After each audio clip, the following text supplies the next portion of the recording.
Welcome to Tele Star update. Roshnai ধারাবাহিকে আসতে চলেছে নতুন মোড়।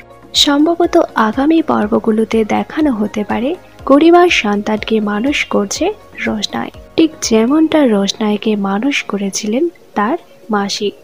সম্প্রতি রোশনাইয়ের জন্ম পরিচয় জানা গিয়েছে। রোশনাই এবং গরিমা দুজনেই বোন, তবে তারা সৎ বোন। তাদের দুজনের মা একই হলেও বাবা আলাদা। সুরঙ্গমার সন্তান তারা। সুরঙ্গমার বিয়ে হয় গরিমার বাবার সাথে, আর সেখানেই জন্ম হয় গরিমার।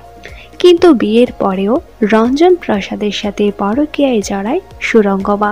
যদিও আগে থেকে রঞ্জন প্রসাদের সাথে প্রেমের সম্পর্ক ছিল তার, কিন্তু তার এবং রঞ্জন প্রসাদের পরকীয়ার ফলে জন্ম হয় রোশনাইয়ের। কিন্তু রোশনাইকে মেয়ে হিসেবে মেনে নেয়নি সুরঙ্গমা। এমনকি সে শয়তানি করে রঞ্জন এবং সুদর্শনার অবৈধ সন্তান বলে চালিয়ে দেয় রোশনাইকে।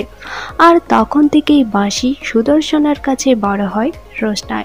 এইবার নাকি সেই ইতিহাসেরই পুনরাবৃত্তি হতে চলেছে ধারাবাহিকে। বর্তমানে রোশনাইয়ের এই গল্প আপনাদের কেমন লাগছে কমেন্ট করে জানান।